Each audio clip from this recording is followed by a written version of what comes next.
Welcome everyone! In this video, we are in the Great League, showcasing some more fun battles featuring Venusaur! Venusaur on the classic grass double steel line. Guys, I was watching some YouTube fellow content creators just yesterday, and it seems as though Double Charm is rearing its ugly head yet again. I've been seeing quite a bit of it, and guys, I got sick and tired of it, so I said to heck with it. I'm sure a lot of people have been seeing the same thing. There is no better team than this one to handle those pesky double charm teams. And also on this team, we've got Stunfisk on the safe swap, the first of our double steel backline. We all know how powerful Stunfisk is. It is an excellent safe swap option because with its insane stat product, it is able to hang in there even at a type disadvantage and pressure shields on your opponent, which is nice for Venusaur. And also on this team, speaking of shields, this Pokemon absolutely does not need any shields in virtually all circumstances.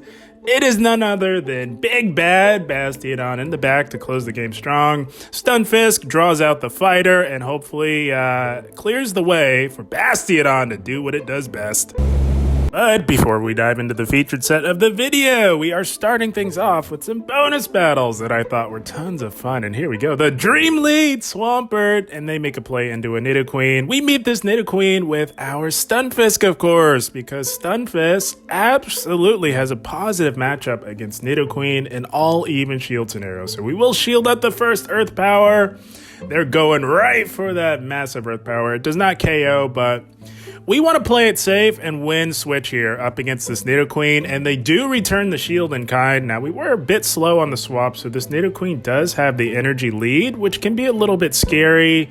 So we're going to let this next one go. We know that we tank the Earth Power. It does a lot more damage from a Shadow Nidoqueen, and we are going to fire right back with an Earthquake of our own, and they let it go. That is amazing. That's what we definitely needed. I knew that even if they baited, there was a good chance that they would not be able to farm down, as we do triple resist their fast move pressure, and they bring the Swampert back in. It's Venusaur time, and there it is, Skarmory.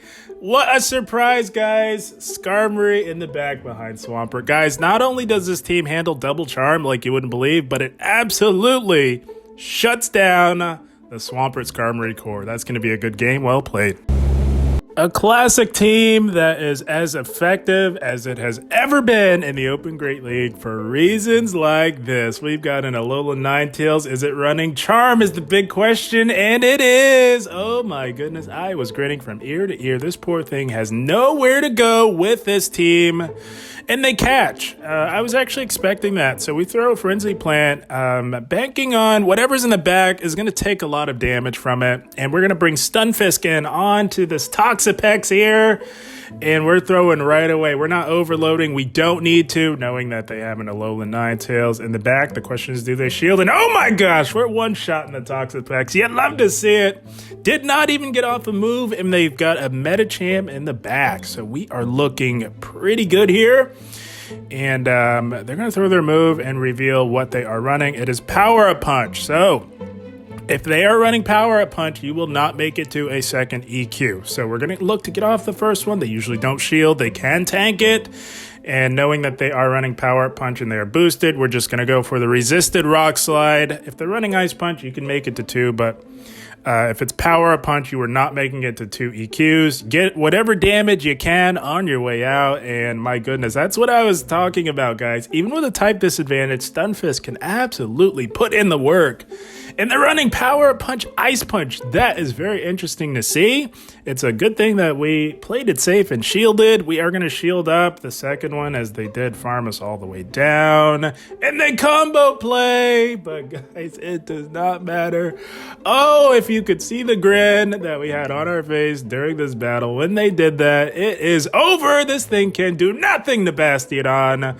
Like I said at the beginning, Bastiodon often does not need a shield, and 9 out of 10 circumstances in the Great League, it's a thing of beauty because it allows you to preserve those shields for Venusaur to absolutely wreck house, and we do smack down it down, and this Metachamp can do nothing. It's getting farmed down with resisted damage. Telling you guys, this team, super effective right now in the Open Great League. You love to see it. That's going to be a good game. Well played.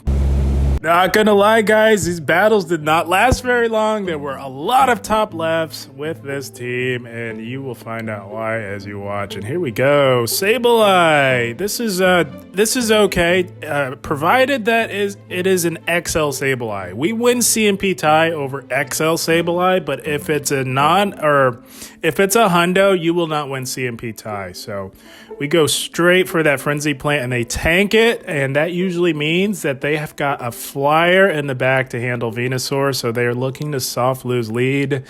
We are reading that, so we go into Stunfisk, and there is a flyer in the back. So that is amazing for Bastiodon. We draw out an opposing Stunfisk. That is why with an ABB-style team, even if you win lead, you are still swapping out to draw out that hard counter to your third Pokemon. In this case, it is an opposing Stunfisk. They let the EQ go. That was very interesting. We're going to let this go because we do have the energy lead. We can just chip this thing with a resisted Rock Slide. Of course, it does not KO even from this health range, but the mud shot damage will absolutely put in the work as we take it out, and all they have left is that poor Noctowl. Little do they know, my friends, what is waiting in the back, and they cannot farm down. Stunfisk is insane. Gonna just put the pressure on it, and they quickly top left once they see Big Bad Basti come in. Guys, I'm telling you, a lot of top lefts because a lot of people are running flyers on their teams. And with this backline, they have nowhere to go. Good game, well played. Had a blast with those bonus battles as we move into the featured set of the video, picking up another potentially positive lead. Is it running Charm? It is. If it's running Charm, it is amazing. You can smile and grin from ear to ear on these Charm A9 leads. It is amazing. We're going to throw this time before they get to their or just as they are getting to their Weather Ball, and we're going to catch that on our G-Fisk. They usually have a ground type in the back, so you definitely want to draw that out. And you can safely do that because Charmers have nowhere to go with this team. But you still want to draw out that ground type, and it comes in the form of Whiscash on this particular team. It's usually Swampert or Diggersby. And they will usually have a Sableye on the safe swap. So that A9 team with A9 on the lead, this team shuts it down. It is amazing, and it is wildly popular. So you can definitely get ahead of the game. We did shield up their Mud Bomb because we don't want them overloading and playing that bait game with our Venusaur. This forces them to dump some energy and allows us, most importantly, to really chunk at the health. So now that puts them in a tricky spot. We can safely shield this, even if it is a bait. Because we shielded our G-Fist to get off that big damage, we can safely farm down. But they're not going to let that happen. There's a Skarmory in the back. Oh my goodness, guys. Flyers and Charmers are everywhere right now in the Open Great League. You got so many flyers going around. You've got Altaria, of course. You always see Skarmory. Noctowl has popped up this go around in GBL. It is amazing with this backline, guys. So, yeah, Skarmory on Bastiodon, it's about as dominant as it gets. We're just going to really just farm up to 100 energy and get rid of it. We don't need to mess around. We know that there is still a Charmer in the back. Probably the worst Charmer to see up against Bastiodon if you were playing that Charmer. It's a Charm A9, and yeah, it is all but over here. Gonna put it out of its misery. Not gonna drag this thing out. We say bye-bye to the A9, and we're farming down the Whiscash. I'm telling you, this team was racking up the wins left and right. It was amazing. That's gonna be yet another good game. Well played. Not only is this team super effective right now in the Great League, but it's pretty darn accessible, I must say. And here we go. Trevenant lead. Very tricky lead for this team because Trevenant leads usually have a Stunfisk and an Azumarill in the back. So we are playing with that in mind. We usually will let this go. We don't shield in the Trevenant lead. We are just looking to do as much damage as we can. Maybe grab a shield if at all possible. Trevenant is a bit of a handful for this particular team here. And we do grab a shield, so they take us out. Gonna go for, come in with our Bastiodon, and just look to just do as much damage as we can. We are now putting all of the hope and faith into our Stunfisk with a shield advantage to hopefully bring this home for us. We still do not know what they have in the back, as this Trevenant is going on an absolute rampage up against our team here. And they are just going straight Shadow Ball, of course. We're going to throw our move to get rid of this Trevenant. It is doing too much damage, putting in too much work. We say bye-bye to the Trevenant. Now we are going to immediately swap into our Stunfisk, reading that there is at least an opposing Stunfisk in the back. There is.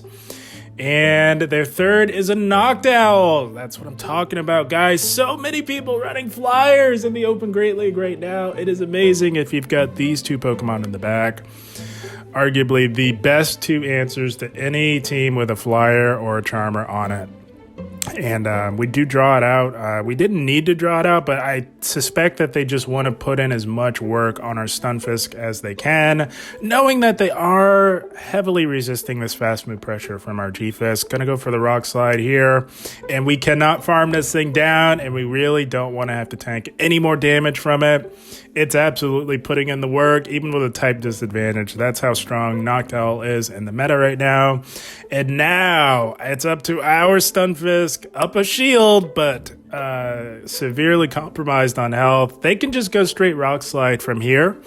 They don't need to go EQ. They don't even need to build up to it. We are within range of Rock Slide plus Mud Shots. So we are playing with that in mind. We're reading that they're just going straight Rock Slide. So we're going to catch that on our low health Basti. And this is one of the few occasions where its bulk actually works against it, because it does not KO and it does give them more farm.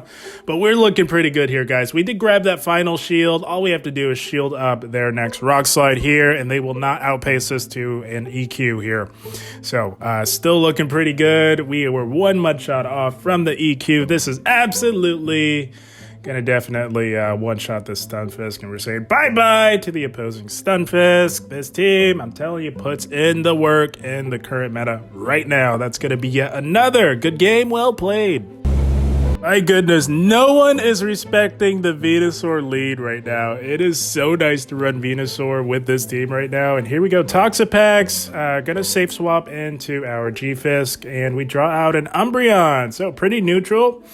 We do have a very narrow victory over the Umbreon. If the game will play, that's a little bit of lag there. That's okay. We do get to our move, though. Gonna go for the EQ, and of course, they do not shield. They do not have to shield, and neither do we. That's the beauty of this matchup. Like I said, it is extremely close in the zero shield, but Stunfisk does edge it out. That is just the power of G-Fisk, and gonna let this go yet again. And look to go for another EQ. Now, they do not have to shield our second EQ. It does get them into the high red, which is still more than enough health to let them put in more work with their Umbreon, and they do let that go. That is amazing. And we're going to let this go as well, as they will not be able to farm us down either. But they are in Rock Slide range, so we are just going to look to overload, but they aggro swap into a Trevenant, and they do get an energy lead on us. We will not make it to another move, so we go for the big move with Stab, and that does a lot of resisted damage. Holy smokes, as Trevenant is not known for its bulk whatsoever. Gonna bring Bastion onto this Trevenant to absorb all of this massive damage from it, and I'm not going to shield anything from the Trevenant here at this moment. I believe we do shield the second Shadow Ball, knowing that they do still have a very healthy Toxapex left. No, we let it go. We let it go. Okay, so we let that go because we knew that Bastiodon, although in the red, we are triple resisting this fast move pressure, guys. We can we saved, now I remember, now I recall. I was remembering a different matchup, excuse me, because we knew that we could easily shield up these brines and still put in work with our Basti here. We want to get this excuse me, we want to get this Toxapex within the red, a manageable health range for our Venusaur. Going to go for the Stone Edge. They should probably shield this, but they don't. People banking on that bulk from Toxapex, they just get way too comfortable and no shielding. And now we will let this go. We got it within the health range that we wanted, and it is getting very close for them. They made a big misplay not shielding their Toxapex, as Venusaur can easily shield up this Umbreon and farm down, and they will go down with 2 shields. Guys, you have to know when to use your shields. It is an awful thing to go down with 2 shields. You have shields for a reason. You definitely want to use them at some point, but good game, well played nonetheless. I'm telling you, Venusaur gets no respect in the meta right now. Not only were we getting so many top lefts, but so many people were going down with 2 shields. It was absolutely insane to see, but here we are, another Trevenant lead. Gonna go for the Frenzy Plant right away. We want them to tank this damage, because the more damage you can get Trevenant to tank, the better off he will be, because that means the less time it has on the field to absolutely run through your team with its massive damage output. We did not successfully catch, but they were going to go Shadow Ball either way. That is not inconsequential here. The question is, what are they running in the back? Traditionally, it is definitely a Stunfisk and generally an Azumarill. So we basically fully sacked our G-Fisk, wanting to save health on our Venusaur, because we know that Venusaur 9 times out of 10 will have a good matchup against what they have left in the back. And there it is, Stunfisk. It is a classic pairing by now with Trevenant. You will often always see a Stunfisk behind it. The third, again, it could be anything. Traditionally, it is a Azumarill. But I have been seeing a number of things. Like we saw in that previous matchup, they had a Noctowl in the back. And they are staying in here. They're not swapping out. And they're tanking the damage. It better be good. Whatever they have as their third better be good in the back, because they are putting a lot of hope and faith in it. And it is the wrong Pokemon to put your hope and faith in when we have a Basti in the back. My goodness. Telling you guys, the top lefts were coming in left, right, and center. That's yet another good game well played. I had so much fun with this classic Venusaur team in the Great League. It was amazing. Here we go, another A9, but this time it's running Powder Snow. That is not good. I really need this thing to be running Charm. It is not, for reasons like this, because it forces us to have to swap out. We do draw out the ground type. It comes in the form of Diggersby this time. That's traditionally the lineup, but what is not traditional is it running Powder Snow. That was not good for us. So we're gonna let this go. They usually bait, but this time they're not baiting, guys. They're going right for the jugular, and that was not good either. Really needed that A9 to be running Charm, and we really needed this Diggersby to bait us, but they did not. They're playing this beautifully, and we will not be able to farm down, and they are able to farm down, not able to flip switch there. That is extremely unfortunate, because we need to align our Bastiodon on that A9. So maybe should have fought harder for switch there. But yeah, they go Fire Punch and we farm down. Fully expecting that A9 to come back in. We're going to swap. It's a Sableye in the back. But because we had to shield, it is not looking good for our Bastiodon. A Sableye up a shield does very well against Bastiodon. And the reason why, especially if it's an XL, is because Bastiodon does not hit particularly hard. And although these Smackdowns do have stab, it's just not doing enough damage to the Sableye. And all they have to do is shield up our charge moves, and they can easily outpace us to their foul plays, which do add up against Bastiodon. So this one's not looking too good. We are still trying our very best. We knew that they were going to throw again. Our only win condition is that they stay in with that Sableye after they take us out, allowing us to farm. But no, they're not. They had a move on the A9. And they do outpace us, so gonna shield this up, but they will absolutely make it to another one, and it does a lot of super effective damage to our Venusaur. The play here now is to hope like heck that we can get to 2 moves, but we just cannot. The Powder Snow A9 did us in, my friends. Could not quite get that one done. Very well played to them. And that is the team, my friends. I'm telling you. There are so many teams that don't respect the Venusaur double steel line right now. It is insane to see. And if you are looking to get some nice ELO gains in the Great League, you might want to really consider running this team. Because like I said, there are fellow content creators featuring double charm teams, which means that a lot of people that follow those content creators will also run the double charm lines, guys, which is why I wanted to get this video out for you, give you a solid team to fight against that double charm nonsense. It also does extremely well against the remainder of the Great League meta. A lot of people love to run that Swampert Skarmory core, and this team absolutely shuts that team down like you wouldn't believe. But guys, I had a blast. I hope you all enjoyed. As always, I thank you for watching and keep up the grind. Thank you, guys.